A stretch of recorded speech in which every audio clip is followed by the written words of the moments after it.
જય શ્રી કૃષ્ણ, નમસ્કાર, પ્રણામ, સ્વાગત છે તમારું અમારી યુટ્યુબ ચેનલમાં.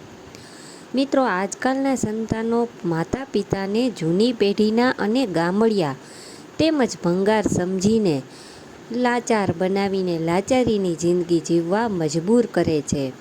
અને જ્યારે સંતાનો તરફથી મળવાવાળો ત્રાસ એમને હદ વટાવે છે, ત્યારે માતા પિતાએ ન ચાહતા હોવા છતાં પણ અમુક કઠોર નિર્ણયો કરવા પડે છે.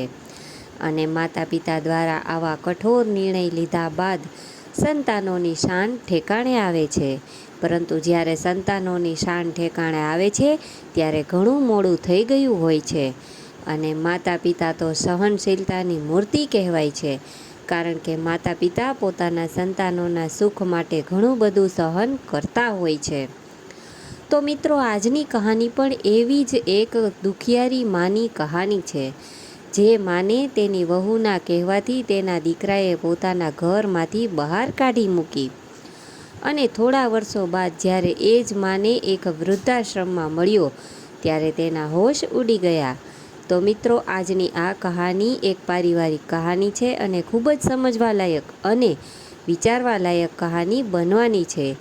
તો તમને વિનંતી છે કે આ કહાનીને અંત સુધી ધ્યાનથી સાંભળજો. અને પસંદ આવે તો વિડીયોને લાઈક કરીને વધુમાં વધુ શેર કરજો, જેથી આવા કમનસીબ મા બાપ દુઃખી થતા હોય તો બચી જાય. અને તમે આવી જ કહાની સાંભળવા માગતા હોય અને આ ચેનલને સબસ્ક્રાઈબ ના કરી હોય તો અત્યારે જ આ ચેનલને સબસ્ક્રાઈબ કરી લેજો, તથા કોમેન્ટ બોક્સમાં સાચી શ્રદ્ધાથી હર હર મહાદેવ લખી દેજો, જેથી ભગવાન ભોલેનાથની કૃપા હંમેશા આપણા સૌ પર નિરંતર બની રહે. તો ચાલો શરૂ કરીએ આજની કહાની. આજે જ્યારે સાંજ ઢળવા આવી હતી ત્યારે સવારથી જ દૂર દૂર નીકળી ગયેલા પંખીઓ પણ પાછા ફરીને પોતપોતાના માળામાં સમાવા માંડ્યા હતા. અને દિવસભર એકલા પડેલા બચ્ચાઓ એ પણ માવતરને મળીને થોડા હર્ષ અને થોડી ફરિયાદ ભર્યા સ્વરથી કિકિયારો કરી મૂકી હતી, જેના કલબલાટથી આખું એ વાતાવરણ ગુંજી ઉઠ્યું હતું. સૂર્યનારાયણ પણ આજે ખૂબ જ અધીરા બનીને જલ્દી છુપાઈ જવા મથ્યમણ કરી રહ્યા હતા. ત્યારે એનાથી અનેક ગણી અધેરાએ ભરી ધૂંધળી નજરે બે આંખો દૂર દૂર સુધી રસ્તા પર મંડરાઈ રહી હતી. અનેક પ્રત્યેક વાહનનો હમકારો અને એક બુજુર્ગ હૃદયમાં ભરપૂર ઉત્સાહ જન્માવીને એ ઉત્સાહને પોતાની સાથે જ વહાવી અને પાછળ ફરીથી એ જ શૂન્યતા અને અધીરાઈ છોડી જતો હતો. અંધકારના ગોળા ધરતી તરફ ઉતર્યા ત્યાં સુધી આમ જ ચાલ્યું. હવે તો રસ્તો પણ દેખાતો બંધ થયો ત્યારે એનો એક હાથ ચહેરા પર ઘસી ગયો. થોડા નીચા સરકી ગયેલા ચશ્માને ઠીકઠાક કરીને હાથ ફરી પાછો ફર્યો અને ટેકણ લાકડીના વળાંક પર થંભેલા બીજા હાથ પર ગોઠવાઈ ગયો. અને બંને હાથે એકબીજાને સાંત્વના આપતા હોય એમ થોડી વાર સ્થિર રહ્યા બાદ જાણે કે પગને ઈશારો કર્યો અને એક આજ્ઞાંકિત શિષ્યની જેમ દરરોજની માફક બંને પગ પણ આ આશ્રમની અંદરની તરફ ધીમા ડગલા ભરતા ચાલવા માંડ્યા. 4-5 ડગલા ભર્યા પછી અધીર હૈયાએ એક પોકાર કર્યો અને ફરી એકવાર એની નજર પાછી ફરી. સાવ અદૃશ્ય થઈ ગયેલા ડામર રોડ પર એક ભારે ખમ નિસાસો ફેંકીને હજારો મણનું વજન ધારણ કરેલા એ દેહને ઉંચકીને ડગમગતા પગ ફરી પાછા ડગ ભરતા ચાલવા માંડ્યા. મિત્રો, આ એક આશ્રમ હતો, વૃદ્ધાશ્રમ, જેના મુખ્ય દરવાજે રોજ દિવસ આથમવાના સમયે એક ડોશીમાં પોતાની વૃદ્ધ આંખે રસ્તા પર નજર બિછાવીને ખૂબ જ આતુરતાપૂર્વક કોઈની રાહ જોતી ઊભી હતી. અને આવતા જતા તમામ વાહનોની સાથે પોતાનું કોઈ સ્વજન આવવાની આશા અને નિરાશા તેના આતુર હૈયા સાથે રમત રમતી જતી હતી. છેવટે અંધારું થતાં પોતાના મનમાં માયુસી લઈને તેના હૈયાને ત્યાં ઝાપે જ રહેવા દઈને તેનું ખોળિયું ધીમા ધીમા ડગ ભરતું આશ્રમમાં એક ઓરડી તરફ પાછું ફરતું.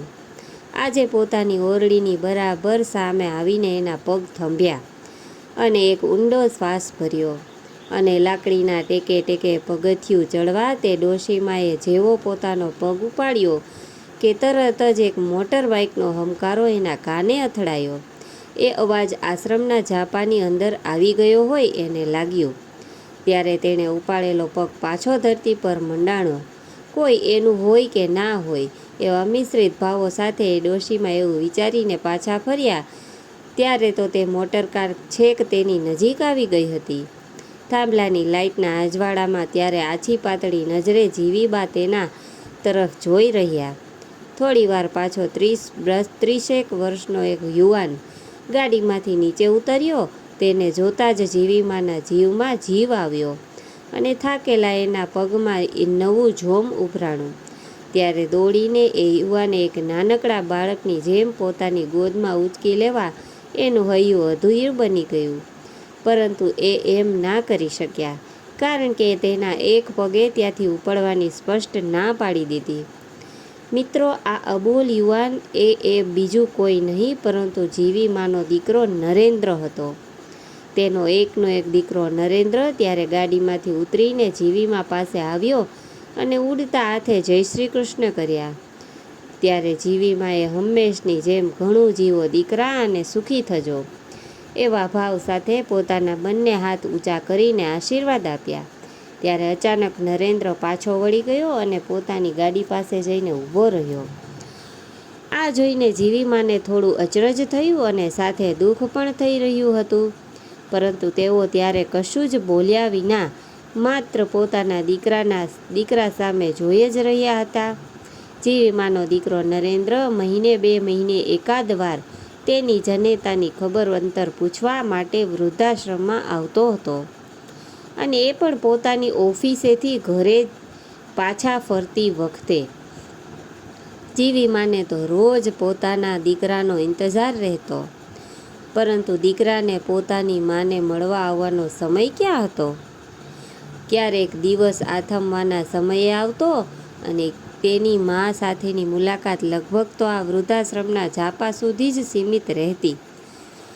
કોઈક વાર વધારે સમય હોય તો તે વૃદ્ધાશ્રમની અંદર સુધી આવતો, પરંતુ એ પણ પોતાની માની ઓરડીના ઉંબરા સુધી જ. તેમની ઓરડીમાં બેસવાની તો શું, પરંતુ અંદર એક નજર સુદ્ધા નાખવાની એણે તસ્દી નહોતી લીધી. ઉંબરાની બહાર ઊભા જ તે તેની મા સાથે થોડી ઘણી વાતોની ઔપચારિકતા પતાવીને કંઈ જરૂરિયાત હોય તો જણાવજો એટલું કહીને તે ત્યાંથી ચાલ્યો જતો. જીવીમાના જીવનમાં છેલ્લા 10 વર્ષથી આ ક્રમ ચાલતો રહ્યો અને એ ઘરડી આંખો દૂર જતાં એના કલેજાના ટુકડાને દુઃખ અને મમતાના મિશ્રિત ભાવ ભરેલી નજરે જોઈ જ રહેતી, બસ જોઈ જ રહેતી. આજે નરેન્દ્ર આવ્યો અને આવીને પાછો વળ્યો. એનું આશ્ચર્ય જીવીમાને નહોતું, પરંતુ આવીને તરત જ પાછો કેમ વળ્યો હશે એનું આશ્ચર્ય તેને હતું.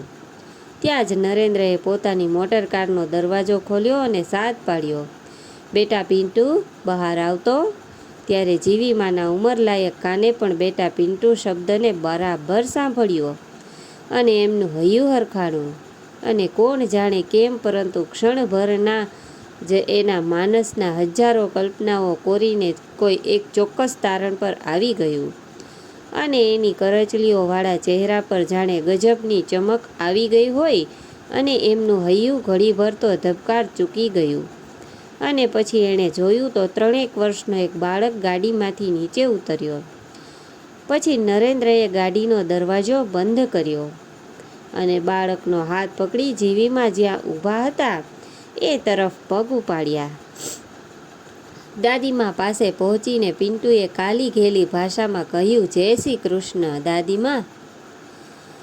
ત્યારે એના કાલા ઘેલા અવાજે જીવીમાની તંદ્રા તૂટી. ત્યારે એમની ધારણા સાચી હતી. આમ છતાં કંઈ પણ બોલ્યા વગર તેઓએ નિર્દોષ અને કુમળા ચહેરાને બસ જોઈ જ રહ્યા હતા. ત્યારે નરેન્દ્ર બોલ્યો, મમ્મી, આ તારો પૌત્ર પિન્ટુ છે અને બેટા પિન્ટુ, આ તારા દાદીમા છે, જીવીમા.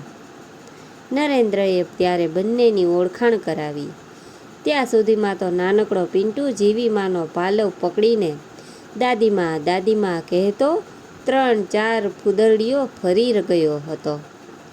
ત્યારે નરેન્દ્રએ કહ્યું, ચાલો બેટા, દાદીમાને હેરાન ન કરાય. ચાલો દીકરા, આપણે બાના ઘરમાં જઈએ. એમ કહેતા નરેન્દ્રએ પિન્ટુને જીવી માના પાલવથી છૂટો કર્યો અને એનો હાથ પકડીને જીવી માની ઓરડી તરફ પગથિયાં ચઢવા માંડ્યો.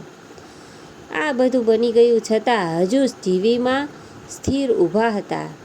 એમના મનમાં અને હૈયામાં એક સામટા હજારો ભાવો અને વિચારો રમી રહ્યા હતા. શું કરવું, શું બોલવું એ એમને ત્યારે કશું સૂઝતું નહોતું. ત્યારે પોતાના ઘડપણનો એકમાત્ર આધાર એવી ટેકણ, લાકડીનો ટેકો લઈને એ પણ પગથિયાં ચડવા માંડ્યા.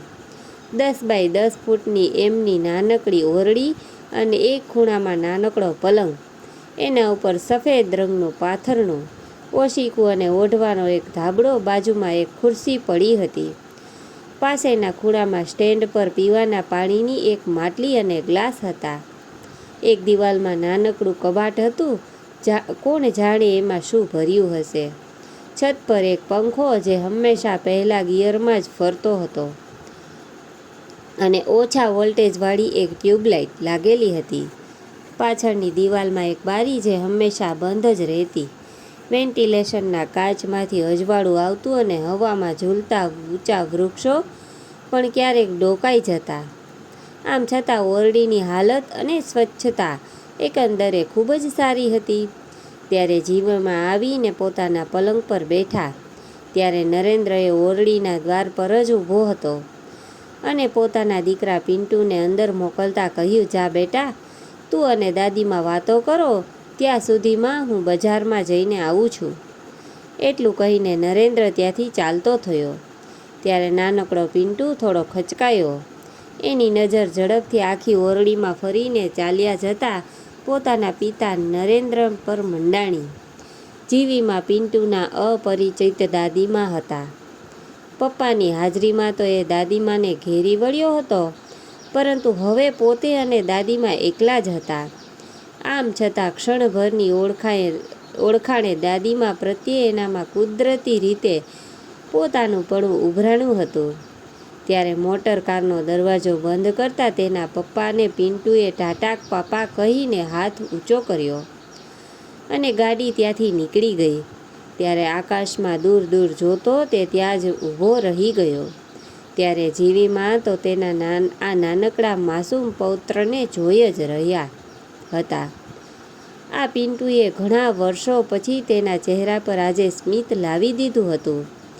તેમના સૂના હૈયામાં આજે અપાર મમતાનો મહાસાગર હિલોળે ચડવા લાગ્યો હતો. છતાં તેઓ ચૂપચાપ કશું બોલ્યા વિના તેમના પૌત્રને જોઈ જ રહ્યા હતા. થોડીવાર માટે તેમની ઓરડીમાં એ જ પરિસ્થિતિ જળવાઈ રહી. પછી પોતાના મનમાં ઉછળકૂદ કરતા અનેક સવાલો અને એને કારણે હૈયામાં જન્મેલી વેદનાઓને એક બાજુ દબાવીને જીવીમાં ઊભા થયા અને ઉંબરે ઊભેલા પિન્ટુના ખભે હાથ મૂકતા બોલ્યા, શું જુએ છે દીકરા?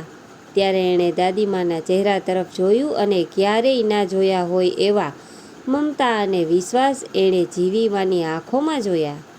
અને ફરી પાછો તે જીવીમાનો પાલવ પકડીને દાદીમા કહેતો જીવીમાના શરીર સાથે લપાઈ ગયો. ત્યારે પિન્ટુને થોડી વાર માટે એમ જ રહેવા દઈને પછી જીવીમાં બોલ્યા, મારો દીકરો બહુ ડાયો છે, ચાલ અહીં આવ, મારા ખોળામાં બેસાડું.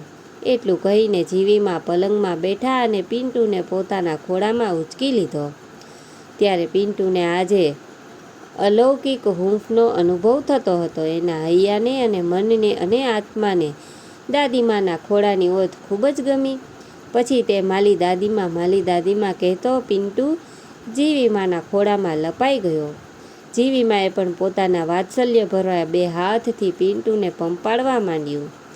તેમની વચ્ચે આજે ઝાઝા શબ્દોની આપલે નહોતી, પરંતુ આજે તો માત્ર લાગણીઓ અને અનુભૂતિઓની જ આપલે થઈ રહી હતી. એ અનુભૂતિને કોઈ ચોક્કસ શબ્દોમાં ઢાળવાનું મુશ્કેલ જ નહીં, પરંતુ અશક્ય હતું. ત્યાર પછી જીવીમાએ પૂછ્યું, તારી મમ્મી શું કરે છે બેટા? મમ્મી તો ઘરે છે. ત્યારે એમને કાલો ઘેલો જવાબ મળ્યો, તું તારી મમ્મીને હેરાન તો નથી કરતો ને દીકરા? ના દાદીમા, પણ મમ્મી માલા પર ખૂબ ગુસ્સો કરે છે. એ તો તું વાલો વાલો દીકરો છે ને એટલે બેટા. પણ દાદીમાં, મમ્મી મને ગાલ પણ માલે પણ છે. હે? આ સાંભળીને જીવીમાના હૈયે ધ્રાસકો પડ્યો. પછી એણે ભોળા ભૂલકાને પોતાની છાતી સરસો ચાપી લીધો અને કહ્યું, હું તારા પપ્પાને કહી દઈશ એટલે હવે તને નહીં મારે હો બેટા. જીવીમાનું મન ત્યારે ફરી પાછો વિચારોના ચક્રાવે ચડી ગયું અને એની આંખોમાં આંસુ ઉભરાઈ આવ્યા. ત્યારે આ નાનકડો સમાજ જીવીમાને ઘણું સમજાવી ગયો હતો. ત્યારે પિન્ટુની નિર્દોષ અને કાલી ગયેલી વાતોમાં વણકહી ફરિયાદ ડોકાતી હતી અને નિશ્ચિત બનીને એનું આમ પોતાના ખોળામાં લપાઈ જવું એમાં મમતાની તરસ છતી થતી હતી. ત્યારે પિન્ટુ માટે એમની ફરિયાદ કરવા માટે કદાચ કોઈ જગ્યા જ નહોતી. થોડીવાર પછી પિન્ટુ પોતાના દાદીમાના ખોળામાંથી નીચે ઉતરીને રમવા લાગ્યો. આજે જીવીમાની એ ઓરડીમાં પહેલી વાર મસ્તી ખીલી ઉઠી હતી. આખી ઓરડી જાણે કે જીવંત થઈ ગઈ હતી. ત્યારે અચાનક પિન્ટુ થંભી ગયો અને ઓરડીમાં ચારે બાજુ નજર ફેરવતા બોલ્યો, દાદીમા, દાદીમા, તમે લાકડા નથી રાખતા? લમકડા નથી લાગતા? રમકડા? ત્યારે જીવીમાનું હૈયું એક ઝાટકો ખાઈ ગયું, પરંતુ તરત જ સ્વસ્થ થતાં બોલ્યા, ચાલો બેટા, આપણે મંદિરે જે કરવા જઈએ. જે નવાઈ પામતો પિન્ટુ પોતાના દાદીમાની આંગળી પકડીને ચાલવા માંડ્યો. દાદી પૌત્રની ઓરડીની બહાર નીકળ્યા અને તે વૃદ્ધાશ્રમના રાધા કૃષ્ણનું એક મંદિર હતું ત્યાં જીવીમાએ પિન્ટુને દર્શન કરાવ્યા અને કનૈયાની નટખટતાની વાતો કરી, પ્રસાદી ખવડાવી અને હાજર અન્ય આશ્રમવાસીઓ સાથે પિન્ટુની ઓળખાણ કરાવી. મંદિરમાં અડધો 1 કલાક વીત્યો હશે ત્યાં તો મોટરકાર આવીને ઊભી રહી અને ગાડીમાંથી નરેન્દ્ર નીચે ઉતર્યો. તેને દૂરથી જ ખ્યાલ આવી જતાં તે સીધો જ મંદિર પાસે આવ્યો અને બૂમ પાડતા બોલ્યો, ચાલો બેટા પિન્ટુ, હવે આપણે ઘરે જઈએ. દાદીમાને ટાટા કરો. ચાલો ઘરે, મમ્મા રાહ જોતી હશે. પરંતુ પિન્ટુ તો ત્યારે પોતાની મસ્તીમાં જ લીન હતો. ઘડીકમાં ટોકરી વગાડી આવે તો ઘડીકમાં નગારા પર સોટી મારી આવે અને ત્રાસમાંથી પ્રસાદીની મુઠ્ઠી ભરી આવે. ઘડીકમાં મંદિરની ઓસરીમાં આળોટવી મંડી પડે. વળી પાછું કંઈક યાદ આવતા દોડતો આવીને પોતાની દાદીમાના ખોળામાં લપાઈ જાય. ત્યાં હાજર તમામ ઘરડા બુઢાઓ પણ તેની સાથે આજે આ બાળક બની ગયા હતા. સૌના ચહેરાઓ પર આજે ખૂબ જ ખીલ્યા હતા. આ બધું એમ કહેતો નરેન્દ્ર મંદિરમાં ઘસી આવ્યો. બેટા ચાલો, હવે બહુ થયું, ચાલો અહીંથી, કહેતો એ નાનકડા બાળકને રીતસરનો ઢસડતો એ ચાલતો થયો અને ગાડી પાસે પહોંચીને જીવીમાને ઉડતા જય શ્રી કૃષ્ણ કહેતા પિન્ટુને ઉંચકીને ગાડીમાં બેસાડ્યો. ત્યારે હકાબાકા થઈ ગયેલા એ અબૂધ બાળકનો હાથ પકડીને ઊંચો કરાવતા ટાટા કહેવડાવીને કાચ બંધ કર્યા અને હજુ તો જીવીમાં કંઈ સમજે અને બોલે એ પહેલાં તો ગાડી પૂર ઝડપે આશ્રમનો ઝાપો વટાવી ગઈ હતી. હવે આખીએ સૃષ્ટિ ગાઢ નિંદ્રામાં પોઢી ગઈ હતી. ક્યાંક ભડકેલા કૂતરાઓ ભસવાનો અવાજ અને રોડ પર ક્યાંક એકલ દોકલ પસાર થતા વાહનનો અવાજ શાંત થયા. પછી વાતાવરણમાં માત્ર તમરાઓનું ત્રમ જ સંભળાતું હતું. આઠમનો ચંદ્રમા આકાશમાં આથમી ચૂક્યો હતો અને એમની ગેરહાજરીમાં તારલાઓ સૌથી વધુ કોણ ચમકે એવી હોડમાં ઉતર્યા હતા અને હતું એટલું જોર ભેગું કરીને બધા નક્ષત્રો સૂર્ય ઉગે તે પહેલાં આખાએ બ્રહ્માંડનું ચક્કર મારી લેવાની મથામણ કરી રહ્યા હતા અને આખોએ વૃદ્ધાશ્રમ નીરવ શાંતિ હૈયામાં ભરીને જાણે મીઠી નીંદર લઈ રહ્યો હતો.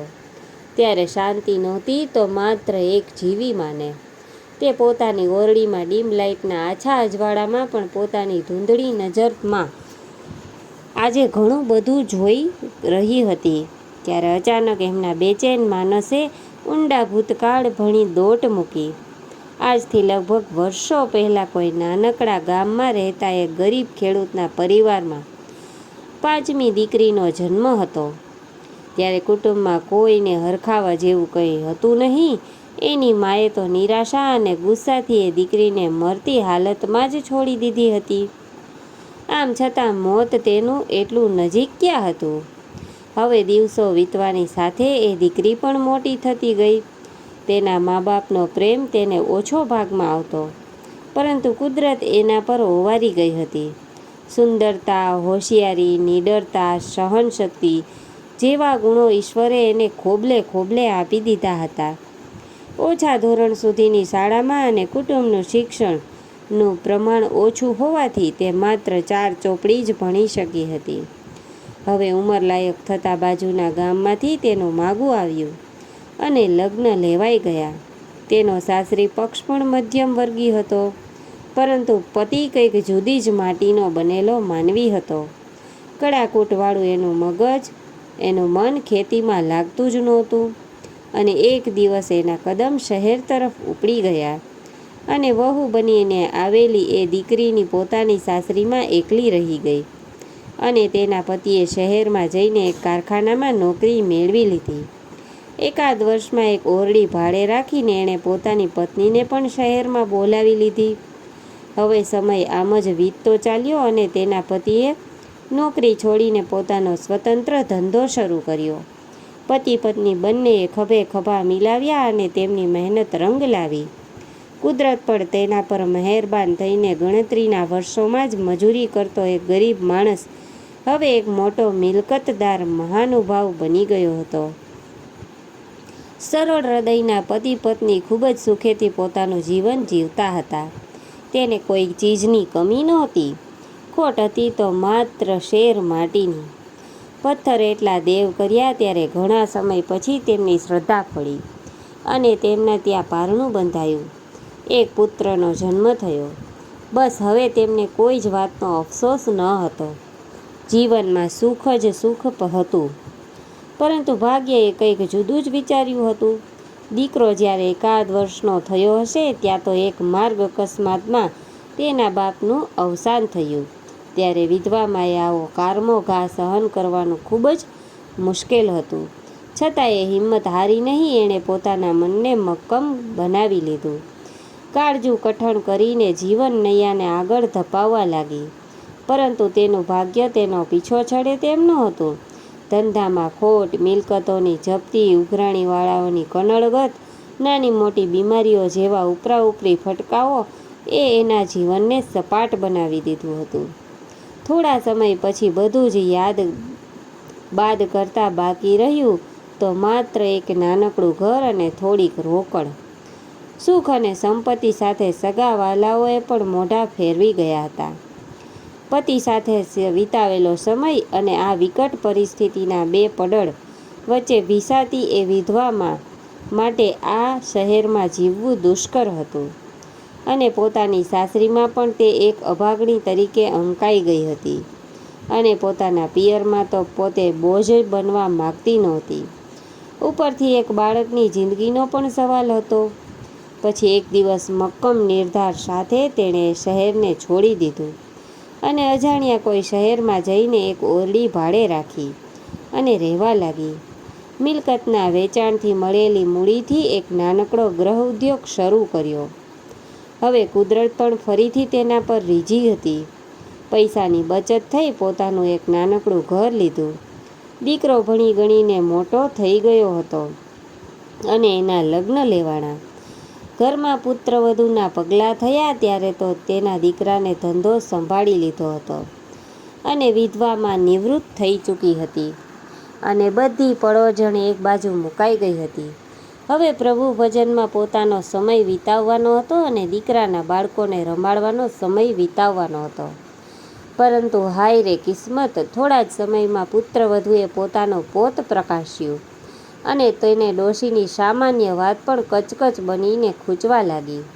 મોજ શોખથી ટેવાયેલી તેમનો વહુને સાસુની હાજરી પણ સૂગ ચડવા લાગી. હવે તેમની પુત્રવધૂને ઘરમાં ડોશી અળખામણી લાગવા લાગી હતી અને પોતાની દીકરો પણ માની મમતાને વિસરતો ગયો અને પત્નીના આંધળા પ્રેમમાં પાગલ બનતો ગયો. છેવટે એક દિવસ એવો આવ્યો કે દીકરાએ પોતાની વહુ અને મા બેમાંથી એક વ્યક્તિ એ પસંદ કરવાની હતી. ત્યારે પોતાના દીકરા સામે એક માની મમતા હારી ગઈ અને એક વિધવા માએ ભારે હૈયે પોતાનું ઘર છોડ્યું. દીકરાએ પહેલી અને છેલ્લી વાર માને મોટરકારમાં બેસાડી અને પત્નીના એક હૈયાગ્રા કંથે પોતાની જનેતાને હંમેશ માટે વૃદ્ધાશ્રમના હવાલે છોડી દીધી.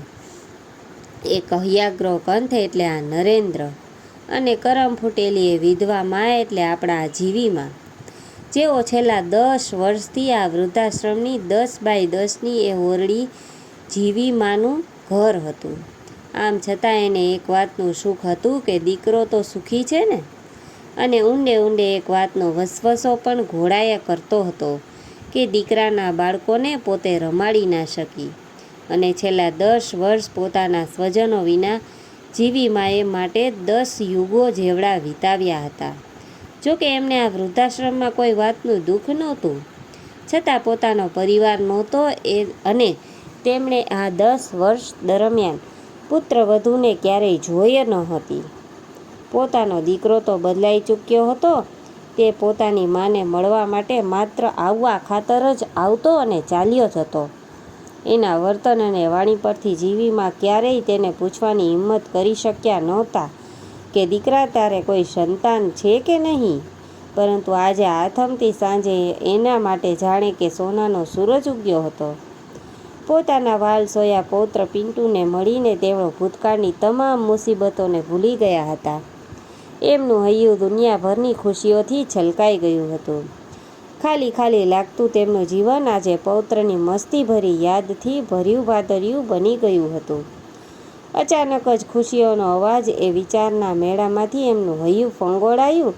છેલ્લે નરેન્દ્રનું વર્તન ઢસડતા અને છેક સુધી પાછા વળતા ધમપછાડા કરતા પૌત્રનો ઉતરી ગયેલો ચહેરો યાદ આવતા જીવી માનું ઘરડું હૃદય કારમાં આઘાત પામ્યું.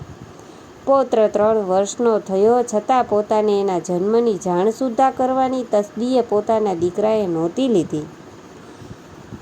પોતે વૃદ્ધાશ્રમમાં રહેતા હતા એ વાતથી એમને બહુ માઠું નહોતું લાગતું, પરંતુ પૌત્ર જન્મની વધામણીથી પોતે બાકાત રહી ગયા એ વાતનું એમને ખૂબ જ લાગી આવ્યું હતું.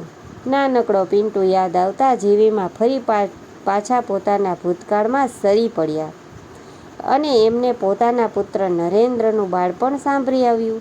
એમની ખુશી આનંદ માટે એક વિધવા માએ શું શું નહોતું કર્યું. કેટલા લાડકોડથી એને ઉછેરીને મોટો કર્યો હતો. એના નાનકડા હાથ પકડીને પાપા પગલી પાડતા શીખવ્યું હતું. કેટલો હરખ થયો હતો જ્યારે નાનકડો નરેન્દ્ર પોતાની મેળે ચાલવા માંડ્યો હતો. ત્યારે એના પપ્પા હયાત હોત તો એ જાણીને એના હરખ ખુશીમાં કેટલો વધારો થયો હોત. આમ છતાં પોતે પતિની છબી આગળ જઈને પુત્રની પાપા પગલીના સમાચાર આપ્યા હતા અને ત્યારે તેમના તરફથી કંઈ જ ઉત્તર ન મળતા તેઓએ છાનામાના થોડું રડી પણ લીધું હતું. એ શહેરમાં પણ રાધા કૃષ્ણનું સુંદર એક મંદિર હતું. ત્યારે નાનકડા નરેન્દ્રને ત્યાં ખૂબ જ ગમતું, તેથી પોતે નરેન્દ્રને લઈને દિવસમાં એકવાર અચૂક ત્યાં જતા. આજે સાંજે પિન્ટુની મસ્તી જોતા જીવીમાની નજર આગળ તેનો નાનકડો નરેન્દ્ર તરી આવ્યો. પૌત્રની જેમ જ પુત્ર પણ મંદિરમાં કેવી દોડાદોડી કરી મૂકતો. ટોકરી ખવડાવી, નગારું વગાડી છાનામાના પ્રસાદી ચોરી આવે અને પછી દોડતો આવીને પોતાની ગોદમાં લપાઈ જતો. પૂજારી બાપણ પણ કેટલું હેત વરસાવતા એની પર. ત્યાં હાજર તમામ દર્શનાર્થીઓ એ નાનકડા નરેન્દ્રની નિર્દોષ મસ્તી પર ઓવારી જતા હતા અને એના ખેલને જોવા માટે ઘડીભર થંભી જતા હતા. એકવાર નરેન્દ્ર બીમાર પડ્યો હતો અને એનું આખું એ શરીર તાવમાં ધગધગતું હતું. શ્રાવણની અંધારી રાતે ઘરમાં દીકરો અને મા એકલા જ હતા. ત્યારે કેટલી અજંપા ભરી એ રાત હતી. પોતાની આંખનું એક પણ મટકું માર્યા વિના આખી રાત જીવીમાં પોતાના એકના એક પુત્રની સેવા કરતા હતા. ઈશ્વરને કેટલી આજીજીઓ કરી હતી. એ રાત જીવીમાં માટે 4 યુગો જેવડી થઈ પડી હતી. બાપ વિનાના એ બાળકને વિધવા માએ ક્યારેય બાપની ઉણપ આવવા દીધી નહોતી. નરેન્દ્ર માગે તે પહેલાં એ વસ્તુ હાજર થઈ જતી હતી. રમકડા કપડાના ઢગ કરી દીધા હતા. ખાવા પીવાની કોઈ કમી પડવા નહોતી દીધી. બાગ બગીચા, મેળા, પિકનિક, જોવાલાયક સ્થળો વગેરે ફરવા જોવા જવો કંઈ જ બાકી રાખ્યું નહોતું. નરેન્દ્ર જ્યારે મોટો થયો અને શાળામાંથી કોલેજમાં આવ્યો ત્યારે ક્યારેક યુવાન દીકરાને ઘરે આવવામાં મોડું થાય તો જીવીમાનો જીવ તાળવે ચોંટી જતો. દીકરાને રાત વખત ક્યારેય બહાર જવાનું થાય ત્યારે એને આપોઆપ જ ઉજાગરો થઈ જતો. ઘરમાં દીકરાની વહુ આવશે અને એના ઘરને પારણું બંધાશે. એના બાળકોને રમાડવાના કેટલા ઓરતા સજાવ્યા હતા જીવીમાએ, અને પોતાની પુત્રવધૂને પોતાની દીકરીની જેમ રાખવાના કેટલા કોડ હૈયે ધર્યા હતા. એને અપાર પ્રેમ આપવાના અને બાળકોને લાડ લડાવવાના અગણિત સપના સેવ્યા હતા. ત્યારે વૃદ્ધાશ્રમની ઓરડીમાં આડા પડેલા જીવીમાના હૈયામાં આ બધું તોફાન મચ્યું હતું. વર્ષોથી વેઠેલી વેદનાઓ એમના હૈયાના પડળને ચીરવા માંડી હતી. અધૂરી માનતા અને દુઃખોના ડામ પીગળીને આંખોમાંથી અવિરત વહેતી અશ્રુધારા સ્વરૂપે ઓશિકાને ભીંજવી રહ્યા હતા. જેના માટે પોતાના સુખ ચેનને હોમી દીધા હતા એ દીકરાએ આજે જનેતાના સુખ ચેન વિશે માત્ર પૂછવા ખાતર પૂછવાનોય સમય નથી.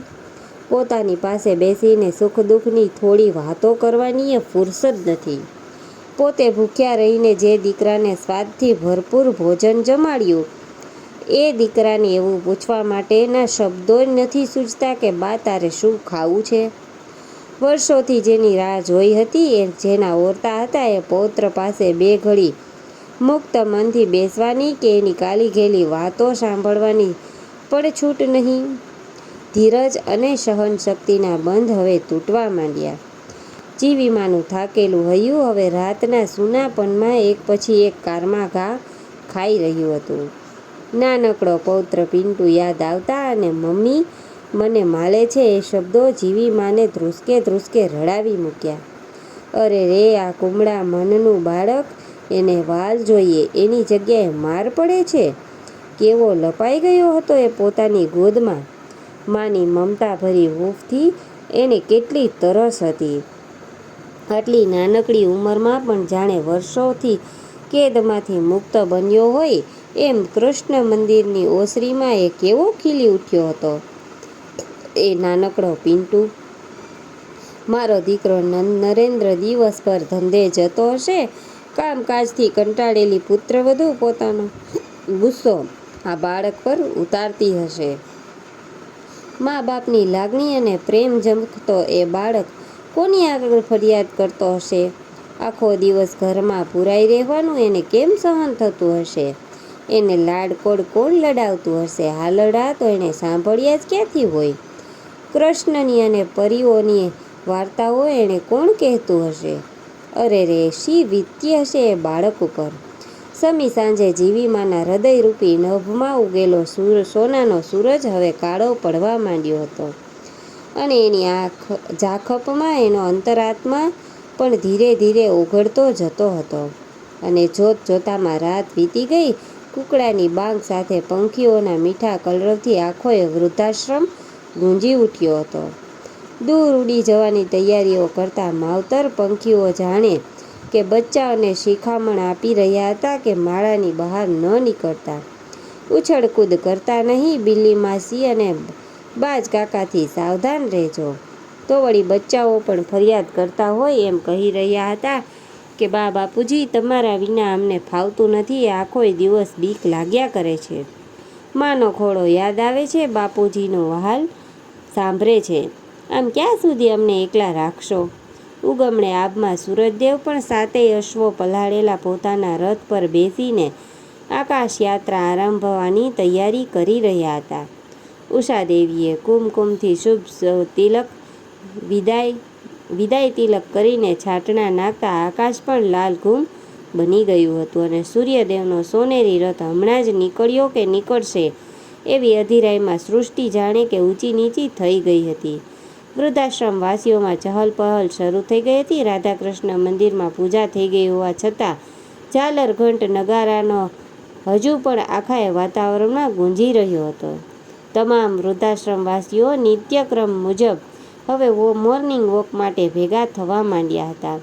બધા જ આવી ગયા બાદ હવે કોઈ રહી તો નથી ગયું ને એવી ખાતરી કરવા માટે કોઈએ બૂમ મારી. ત્યાં જ સૌની નજર એક ખાલીપો ખટક્યો. જીવીમાં?